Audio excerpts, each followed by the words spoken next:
Victoria și asta e a treia oară când filmez acest videoclip pentru că de ce nu? Ok, nu contește asta, contește că am revenit și am avut fața mai devreme a lui mama, dar nu contește, din nou. Astăzi, pentru suma de 30 de abonați, vreau să fac un videoclip special pentru asta și de știu că sunt foarte cringe, dar nu contește. Astăzi vreau să fac colecția mea de slime-uri, cum ați văzut din titlu. Și cred eu că unii vor vrea să vorbească cu mine și am pregătit o surpriză pentru voi. Cei care vor să vorbească cu mine mă pot contacta pe Messenger, Pantilie Maria, pe Facebook mai exact, și să-mi dea mesaj pe Messenger și putem să vorbim, să colaborăm, să etc. Ok, deci cine vrea să îmi scrie. Oricum o să vă las numele în comentarii, în descriere și îl puteți lua de acolo. Ok, hai să începem. Deci, primul slime, și apropo, vreau să vă zic, la aceste slime-uri să nu-mi iau hate, pentru că nu m-am mai jucat de mult timp cu ele, da? Și vreau să le dați nume și note, da? Ăsta este, s-a întărit, e adevărul și toate sunt făcute de mine. Adevărul este că da, s-a cam întărit, dar gen, e ok. Adică gen mai scoate sunete și e un fel de relaxing, fiindcă e așa tare și gen, atunci când îți baci mâinile în el, se face mai moale și gen, chiar e o atingere foarte faină la atingere. O atingere foarte faină la atingere. Da? Și următorul slime este viața mea. Ăsta e cel mai moale dintre toate. Ăsta este mov. Da, dacă ați auzit manele, am invitați. Asta este mov, este butter, este viața mea și are biluțe. Și gen, I love this slime. Și vreau să vă spun, da, să nu uitați de TikTok, o să vă las TikTok-urile în descriere, am o pagină de 1000 de inimi, s-ar putea să mă apropii de 2000 de inimi și una de 9000 de inimi, deci mergeți și acolo să-mi dați un follow, fiindcă la 2000 de inimi pe contul nou voi posta un videoclip cu tata și pe contul nou, adică vechi, cel de 9000 de inimi, tot așa voi posta unul cu tata, deci mergeți acolo și dați follow și like. Ok. Dar, da? Ok. Următorul nu prea îmi place, fiindcă miroase urât, adică miroase super mult a pastă de dinți. Și îmi place la textură, gen atingerea, când îl atingi, fiindcă i-am băgat un fel de nisip, nu e un fel de nisip, chiar e nisip, de la, mami, cum se zice mami la aia care, gen, când o dai în sus și în jos curge nisipul ăla? Clepsidra, așa. Am luat nisipul de la clepsidra, fiindcă îmi căzuse nisipul, da, am spart clepsidra. Și am luat nisipul de acolo și era albastru și gen, îi dă o textură super mega bună. Asta e. Deci nu uitați să dați note și nume. Următorul și ăsta e viața mea, adică și ăsta e gen mov. Mov, doamne, roz. Și gen e atât de drăguț și aș vrea să-l numesc Sprinkles. Dar gen nu văd rostul la Sprinkles. Dar gen e atât de drăguț. Și fain. Da. Oricum, acum voi le dați nume și note. Ok.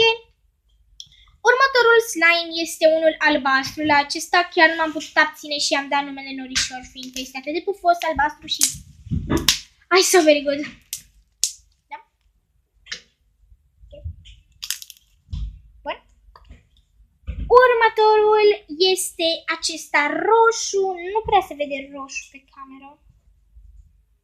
Într-un fel, dar e roșu oricum. Este un fel de roșu sângeriu spre rozaliu. Da, am invitați. Okay. Și este roșu. Este fluffy, n-am de ce să mint. Și nu știu dacă mai face poking, fiindcă nu m-am mai jucat de mult. Nu mai face poking cât de cât.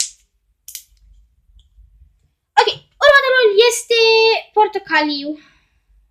Da. Și este făcut fără nimic decât din lipiș și glicerină. Era mult mai mare, dar a devenit mic. Nu știu de ce. Poate este din cauza, fiindcă m-am jucat foarte mult cu el și habar n-am de ce. Ok. Următorul este acesta, care l-am avut într-un recipient mai mare, dar v-am zis, se fac mici aceste slime-uri, habar nu am ce. Dar am această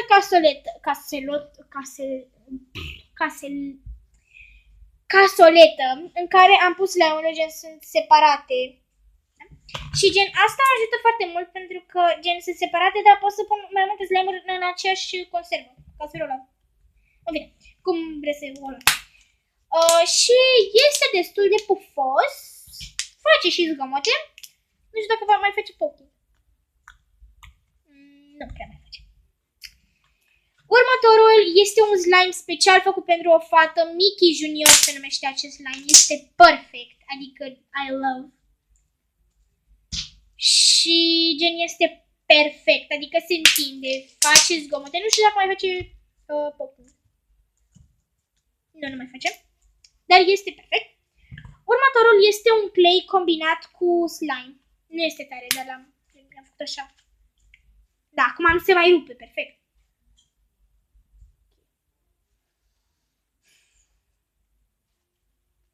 Ok, deci oricum e foarte perfect. Gen, i-am pus clay și cu lipici și din lipiciul ăla ce slime-uri am mai avut eu galbene, le-am amestecat cu acela. Oleu, căștile mele erau păminte. Și l-am amestecat cu acel slime și a ieșit ăsta. Și e foarte tare, adică gen e butter. Și face și puțin poking, adică pentru un slime butter e ok. Mai avem încă 3. 1, 2, 3, da? Stai, da, fără ăsta. Ăsta este roz, da, este roz cu roșu. Și acesta este cam tare, adică chiar nu te poți juca cu el. Nu mă acuzați, fiindcă chiar nu m-am jucat de mult cu el. V-am spus, dacă am atâtea concursuri și concerte, chiar nu am cum să mă joc și cu slime-ul. Și plus că am și teme și de învățat. Adică, de exemplu, mâine dau olimpiada la română și la matematică. Ok. Următorul este unul negru care, gen, îmi ieșise o culoare, dar nu mi-a plăcut culoarea și am zis, hai să-l fac negru, pentru că negru nu strică. Și l-am făcut negru. Și e tare. Iar ultimul slime, care nu e un slime, e un clay, mai bine zis, cu biluțe.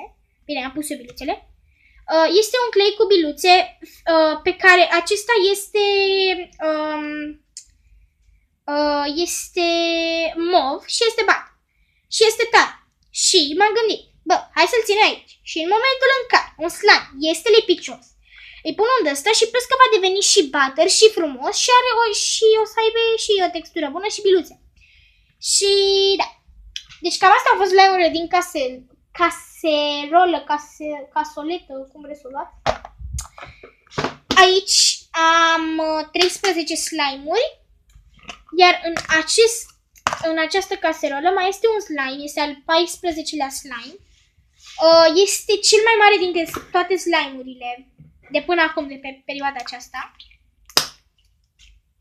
S-ar putea să-mi fac un slime de Crăciun și dacă fac un slime de Crăciun o să fac un videoclip în care să-l fac. Dacă o să am timp, pentru că chiar nu am timp. Dacă o să am, vă promit că o să fac.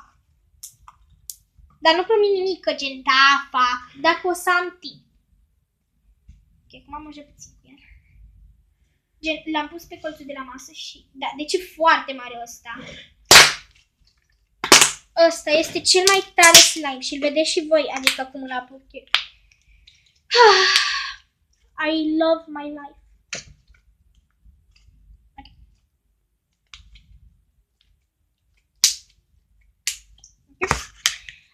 Bun, și cam acestea au fost toate slime-urile mele. Dacă v-a plăcut acest videoclip, nu uitați să dați un like pentru că m-am chinuit foarte mult să fac acest videoclip. Acum am mai prins puțin timp liber. Nu uitați să dați un share să vadă și prietenii voștri dacă vreți să vă amuzați, că sunt foarte cringe, cum zic haterii. Și da, nu știu dacă am zis să dați un like, dacă am zis mai repede dată.